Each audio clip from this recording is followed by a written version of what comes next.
pertama yaitu konsep nuklida dan energi ikat inti. Inti atom tersusun dari partikel-partikel yang disebut neutron. Suatu inti atom yang diketahui jumlah proton dan neutronnya disebut nuklida. Di sini ada rumus yaitu AX/Z. Keterangannya, X sama dengan unsur radioaktif, A sama dengan nomor massa, Z sama dengan nomor atom. Selanjutnya, defek massa. Dari hasil pengukuran massa inti atom selalu lebih kecil dari jumlah massa neutron pada inti atom tersebut. Penyusutan atau pengurangan massa inti disebut defek. Besarnya penyusutan massa inti akan berubah menjadi energi ikat inti yang menyebabkan neutron dapat bersatu dalam inti atom. Di sini ada rumus, kalian bisa melihat sendiri dalam tabel. Keterangannya yaitu delta M sama dengan defek massa, MP sama dengan massa proton, Mn sama dengan massa neutron, Z sama dengan jumlah proton dalam inti atom, A kurang Z sama dengan jumlah neutron pada inti atom. Selanjutnya yaitu energi ikat inti. Pada umumnya, inti yang memiliki neutron lebih besar memiliki tingkat stabilitas inti yang rendah, sehingga tingkat stabilitas suatu inti ternyata tidak selalu ditentukan besarnya energi ikat inti. Oleh karena itu, besarnya energi yang berhubungan langsung dengan stabilitas inti adalah energi ikat per neutron yang besarnya dapat dihitung melalui persamaan, yaitu IN sama dengan E per A, yaitu memiliki keterangan IN sama dengan energi ikat per neutron, E sama dengan energi ikat inti, A sama dengan jumlah neutron. Selanjutnya, gaya ikat inti. Gaya ikat inti bekerja antara proton dengan proton, proton dengan neutron, neutron dengan neutron. Gaya ikat inti bekerja pada jarak yang sangat dekat sampai dengan jarak pada diameter inti atom. Dalam inti atom terdapat interaksi gaya gravitasi dan gaya elektrostatis. Akan tetapi gaya gravitasi dapat diabaikan terhadap gaya elektrostatis. Jadi pasti ada gambar lain yang menyebabkan proton-proton dalam inti atom dapat menyatu. Untuk soal yaitu massa atom 16O adalah 15,995 SMA, hidrogen yaitu 1,0078 SMA, dan neutron yaitu 1,0087. Tentukan massa total partikel pembentuk. Di sini kita diketahui MI sama dengan 15,995 SMA, MP sama dengan MH sama dengan 1,0078 SMA, Mn sama dengan 1,0087 SMA, Z sama dengan 8, A sama dengan 16. Neutron A dikurang Z maka sama dengan 16 dikurang 8 sama dengan 8. Jadi cara penyelesaiannya sama dengan massa total neutron sama dengan massa total proton ditambah massa total neutron, sama dengan 8 MP ditambah 8 Mn sama dengan 8 buka kurung MP ditambah Mn tutup kurung. Baik, hasilnya sama dengan 8 buka kurung 1,0078 ditambah 1,0087 tutup kurung. Hasil akhirnya adalah 16,132 SMA. Selanjutnya adalah B, reaksi inti.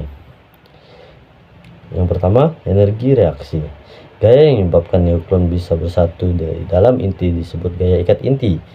Peluruhan inti atom menjadi inti atom lain secara alami disebut reaksi inti. Beberapa dengan reaksi kimia yang hanya melibatkan elektron valensi. Dalam reaksi inti, yang terlibat adalah inti atom. Untuk menuliskan reaksi inti, misalnya untuk suatu inti X yang ditembak dengan partikel A, sehingga menghasilkan inti lain Y dan partikel B. Di sini ada dua rumus, kalian bisa lihat dalam gambar. Selanjutnya, dalam reaksi inti harus dipenuhi sebagai berikut. Yang pertama, hukum kekekalan momentum. Yang kedua, hukum kekekalan energi. Yang ketiga, hukum kekekalan nomor atom. Yang keempat, hukum kekekalan nomor massa. Kalian bisa melihat rumusnya di sebelahnya. Yang selanjutnya, 2. Reaksi fisi. Fisi adalah peristiwa pecahnya inti berat menjadi dua inti sedang. Fisi dapat dilakukan pada beberapa inti berat dengan cara menembaknya dengan partikel alfa, proton, neutron, dan sinar gamma. Suatu reaksi fisi yang sering digunakan adalah 235U dengan neutron sebagai berikut, yaitu 92U plus Nu sama dengan X tambah Y 92. Baik, yang ketiga, reaksi berantai. Untuk menghasilkan reaksi berantai tidak mudah karena diperlukan persyaratan tertentu. Syarat tersebut adalah sebagai berikut. Yang pertama, uranium yang digunakan adalah 235U yang dalam uranium alami hanya mengandung 0,718%. B. Neutron yang digunakan untuk menembak harus memiliki energi yang cukup. 4. Reaksi fusi. Fusi adalah peristiwa penggabungan dua buah inti ringan yang menghasilkan inti yang lebih berat, dan partikel-partikel elementar disertai pelepasan sejumlah energi. Energi yang dilepaskan lebih besar dibandingkan energi yang diperlukan untuk menggabungkan kedua inti. Energi fusi yang cukup besar dihasilkan oleh matahari. Selanjutnya C. Radioaktivitas. Radioaktivitas adalah unsur yang dapat memecahkan radio secara spontan, sedangkan radiasi dari peristiwa ini dikenal dengan sinar radioaktivitas.